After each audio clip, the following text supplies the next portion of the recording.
Hello YouTube, this is Morgan Airspeed Prime here with my next The Promised Neverland manga review. This one's going to be for chapter 158, which is called The Meaning of My Life. And this was a very interesting chapter. I think overall it did a very good job at, giving Mujika this really big character focus for kind of the first time in the series. Even when she was initially introduced, the focus I don't think was so much on her. It's been very much on like her powers and like what her blood does.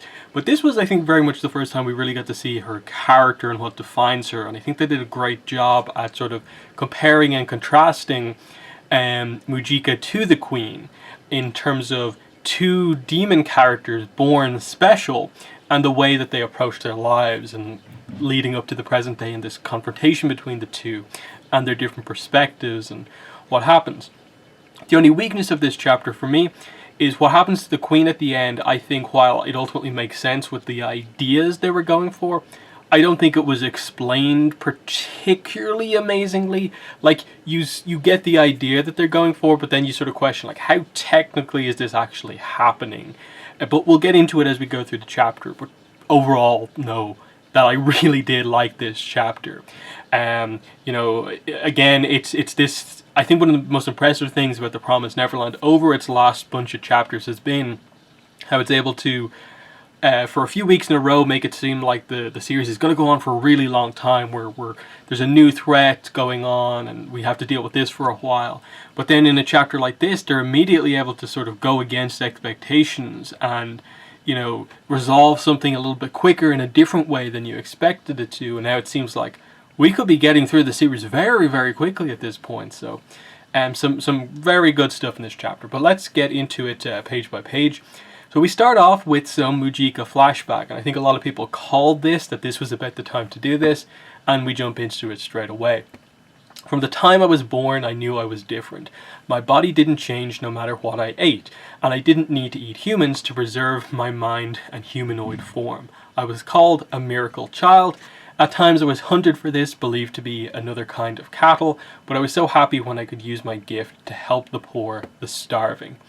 So just on that first page, you get the idea of, opening it up with the idea of, from the moment I was born, this is how my life was. We'll get a little bit of that on the Queen later on. That's why I think that the chapter does a good job at comparing the two main characters of the chapter here and showing you that even though Mujika was actually sort of ostracized in a way, she still focused on helping people, knowing that she is special and her powers could be used to help other people from starving, versus, of course, the Queen, who is part of the royal family, who has control and all this privilege and the ability to actually accomplish something.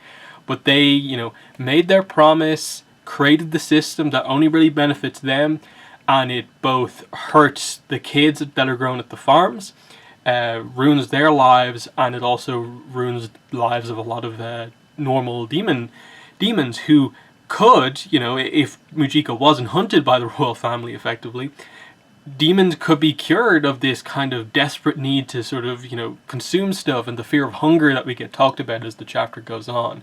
And you just get the exact opposite approaches of, like, Mujika was herself kind of hunted but does everything she can to help people, versus the people in the actual positions of power doing nothing but, consuming effectively. But anyway, we continue on. I was the only one left, but then they killed everyone. As the sole survivor, I've been hiding for 700 years. I wonder why I'm different from the others. Am I special? Is this heresy? What am I? Why do I exist? For what reason am I alive? Do I have the right to be alive?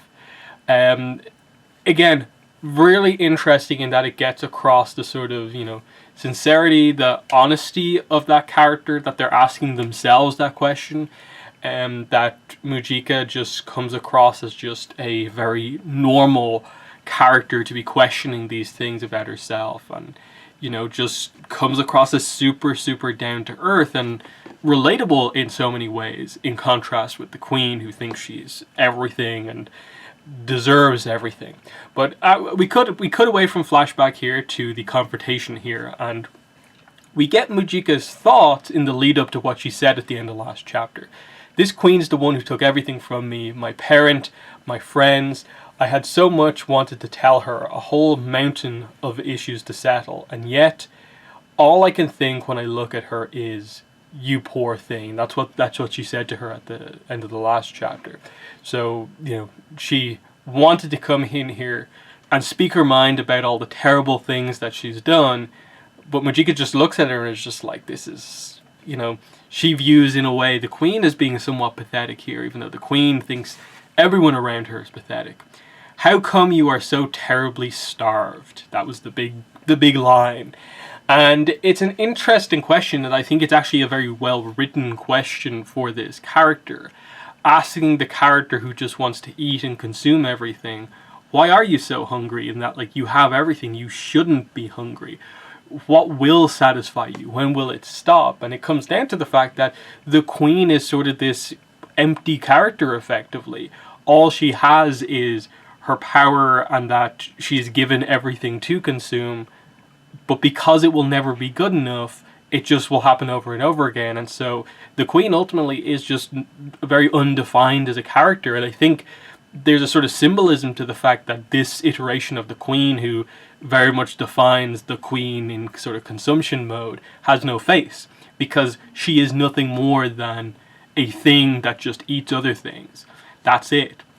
So some very, I think, good visuals and writing to get across this dynamic here. You who are richer than anyone, who can have anything you want. That's what she says. And we see that as the queen goes into attack Mujika, Sanju defends her from the attack, and she just says, "It's all fine, Sanju, thank you." And this is where the queen speaks up and says, "And here I was expecting sense from you. Me starving, are you speaking seriously?" "Yes, of course," is the answer from Mujika. "You are indeed in starvation. No matter how much you eat, no matter how much you get, how far you climb, you can never be satisfied. It's heartbreaking. I'm so sad for you." The idea of ultimately, that sort of a character arc, there's no goal in the end. That it's just a process that will continue forever, and with no goal, she just is this empty character of just like, yeah, if you have to eat constantly, that means you are forever hungry. So, it's a very cool kind of statement to make here. What was it you really desired? What is it that you fear so much? If only you could feel satisfaction, your future would have been much different. But you are a prisoner of your insatiable desires. You forgot how to respect God. You overindulged in taking life. And you haven't even noticed that all you managed in the end was to provoke your own ruin. And this is where we start to get into the very different thing. Like, we knew we were going to get into this sort of character clash between the two of them. But for Mujika to suggest in here, like, what you've done, you've basically just led to your own death. And the queen's like, ludicrous. Desire is the greatest virtue. It is what moves all to strive on. It's the power that animates everything. So insatiable desire only means boundless power. Respect God, life, I bow to no one. From the time I was born, I knew I was different. I'm truly special, no one is like me. There's nothing in this world that I fear, and you think I will ruin myself. You make me laugh. And that is the complete opposite of Mujika's story from the very start of this chapter, of one character who's deeply thinking about, the state of everything, the other who has ultimately very simplistic kind of views on things and is only driven by her desires. You see the difference in character. It's really well done. Mujika responds, "No, you've already ruined yourself. See, you are already dead." The queen charges at her. "Enough of this babble, you can whine in your death." Everyone is shocked. We even get a cut to Emma and Ray reacting to this.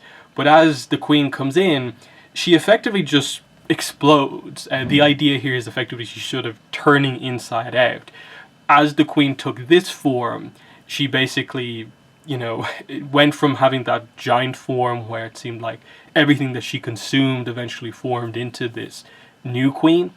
It seems like that form begins to come out again. So she's coming apart effectively from the way she was formed in this way during her rebirth. And we get the explanation as we go on. We see like her arm begins to, go this way. She's shocked by this. Everyone is shocked by this, except Mujika. Mujika is completely calm and like knew that this was going to happen. So it begins to affect the queen more and more. And we just get on this page here, you ate too much. So there is the problem here and the explanation. Your body cells are long past their limit. So that makes sense.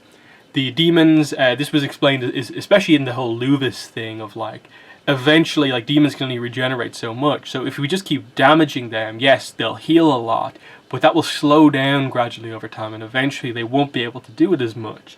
So that even affects the queen, who's already gone through this crazy battle and has already been injured a bunch more times since then.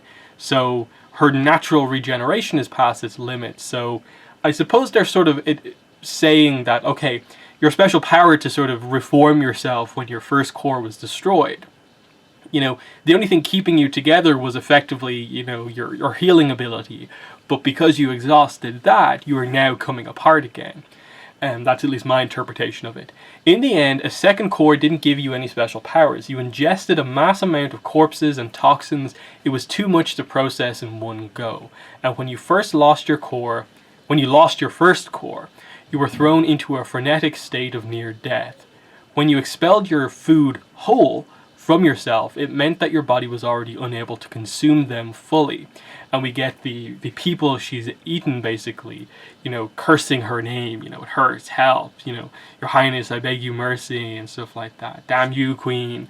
And we just get her shocked that this is happening. And so she begins, like, more and more faces begin to appear as she begins to, expand back into that form that we saw before. All of them saying stuff like, Mother, I don't want to die, I'm afraid, Lord Jiren, and stuff like that. Stop this. The memories, the identities, it's all overflowing, is what the queen is saying here. So she's having a terrible reaction to basically the memories of everyone that she ate being, coming back on her, like bouncing back against her. Which is interesting given that in the last chapter they did the whole thing where she basically explained that in this form she effectively like has the power, has everything that she consumed, that effectively like Mujika presents the point here that like you actually didn't consume them, you just sort of like took them into yourself. And this chapter explains that yeah, you didn't consume them fully. So that's why you sort of had access to sort of like everyone's memories and the powers and stuff like that. I guess that's how she was able to use the glue and stuff like that from last chapter, is because she didn't consume it and she didn't consume it and like make it herself. It's just she absorbed the glue and now sent it back out. But because of that, it creates these problems. But we cut back to flashback again of Mujika, I think, talking to some of the demons that she helped with her blood, who she made not dependent on eating humans anymore. And one of them says to her, aren't you lucky, Mujika? You get to be yourself always. And this is a big question that she's just been asked here. She has a pretty big reaction to this, and that this kind of becomes a very defining thing for her as we go on. Demons can become anyone. We are therefore no one. Very, very interesting statement there. That, yeah, because the inherent ability of most demons is the idea that what they sort of gain traits and eventually sort of become what they eat. They just evolve based on what they consume. It means that, yeah, because we can just change ourselves into anything, that means that the core being is really no one. We fear the hunger, but the degradation too, the degeneration too is terrifying. So both sides of it, if they don't eat, there's, the fear of that they have to consume so much, but then if they don't eat, they fear what they become. Even a long enough life may be enough to make one lose it all. This gets Mujika thinking. The boundaries of your identity. What is your sense of self? Who do you want to become? I thought so much about the meaning of my life, about why I was brought into this world. 700 years of thinking. And when I met these human children, I finally came to understand it. And this shows the flashback of her meeting Emma for the first time. Long ago, we sealed a promise. We broke this land apart from the human world. And then we get here, as we go next page, I was born in order to change the demon. So there it is. There's the big statement from Mujika, what she's hoping to accomplish here. And now is the time we change this demon world. So as the queen continues to morph and morph and morph, this time we get to see some of the faces and get the names. I'm Krona, I'm Michelle, I'm Jiren, I'm Doza, I'm Bayon. So all the people that she's consumed, like a lot of the named characters, kind of coming back out here, that they're sort of gaining their life force in a way back from the queen here. And then the queen, immediately after this, says, I am who?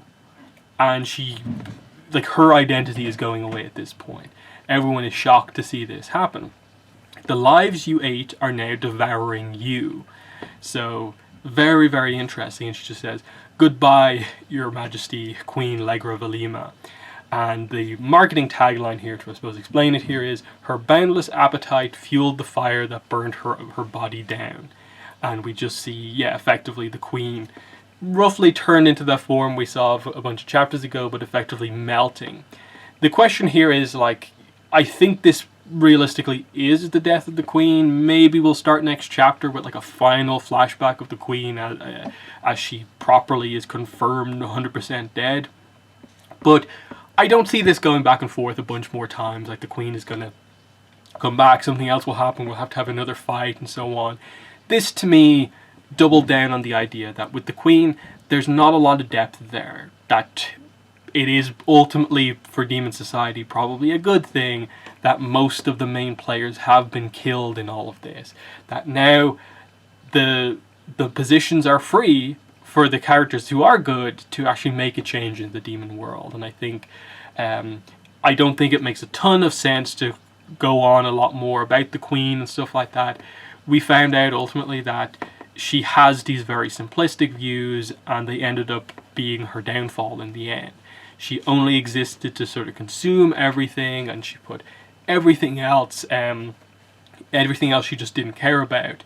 And in the end, her consumption led to her death here, as the things that she ate, you know, in her desperation to survive here, eating them sort of whole again, have eventually, you know, backfired on her.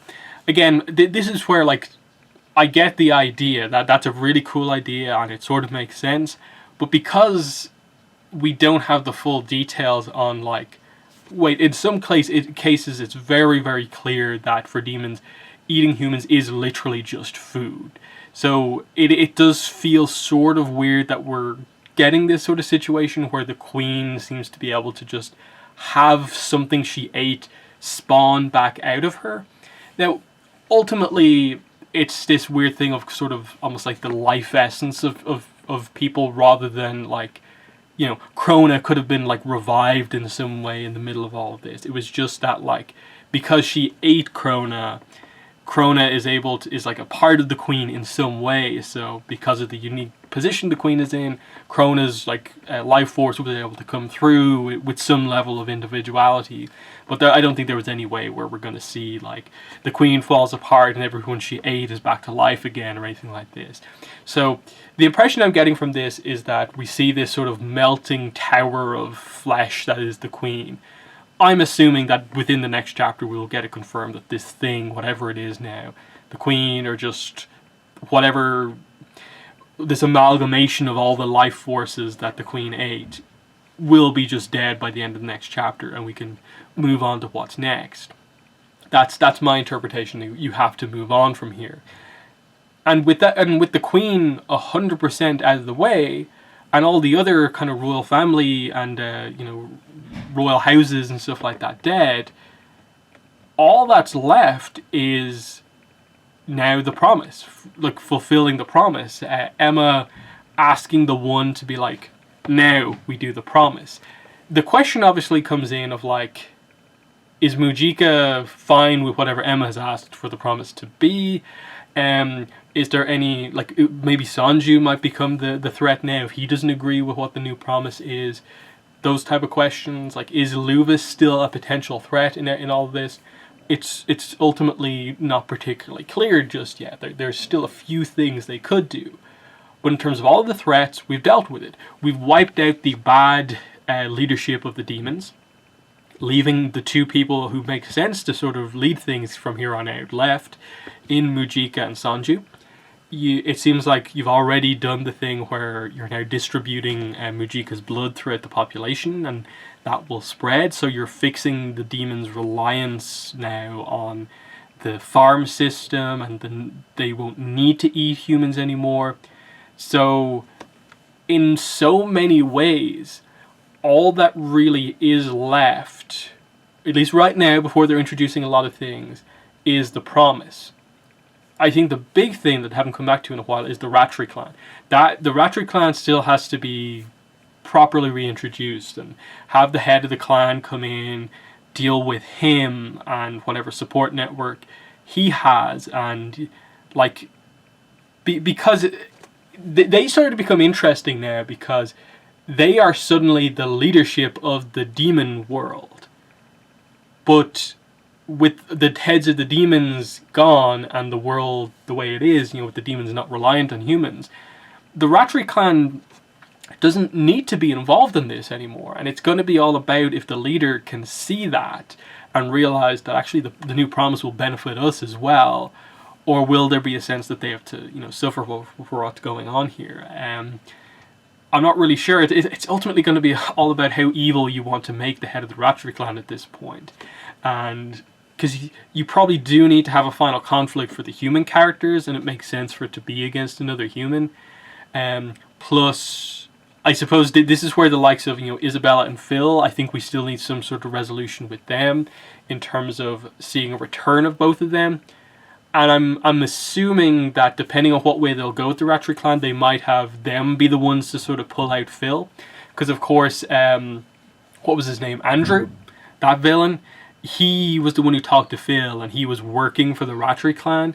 So he must have told them about Phil, and so it sort of makes sense that maybe Phil is like in possession of the Ratri clan at this point. So that sort of stuff probably needs to come to pass at this point now, and whatever way they're going to go with Isabella. And I do think Isabella is probably going to have to be reintroduced in a sort of positive way, of like she has seen the kid she raised change everything, and some sort of like sacrifice play for them, or just saving Phil or something like that, could be exactly what we need from Isabella. And I think those are the final things that you need to do. It all depends on, like, are we going to do the promise now, or is the promise going to be kept until effectively the last chapters? Because I assume the series will have, a chapter or two of epilogue type stuff to confirm this is the way the world is now. Do the characters get to have a future or not? And, is Emma going to have to sacrifice something for that promise? What is the reward offered to the one this time? That's still up in the air. So, yeah. Overall, like I said, a chapter I really, really liked, with the character stuff that they did, with finally giving a lot of importance to Mujika. And, while the Queen isn't the most complicated character out there, I think just committing to she's about consumption, and that is so perfect for the ultimate leader of the demons. That makes complete sense that is her defining trait, and what defeats her in the end. It wasn't some big fight, because in many ways, like, this series isn't about combat. It's not that type of series, so I liked that it wasn't just resolved through fighting. The only thing is just, I suppose, some of the technicalities about what exactly is or is not happening with the Queen. But even that, I don't think it was a huge problem, because I got the idea that they were going for. It wasn't so confusing to me that I'm just like, huh? This doesn't make any sense. Because it just with the way demons work, and the idea that they do sort of become what they eat, that idea of sort of life force persisting within them makes some sense to me. So that's my thoughts on chapter 158. In the comments, let me know what your thoughts were on this chapter. But that's been the video. Thanks for watching, and bye.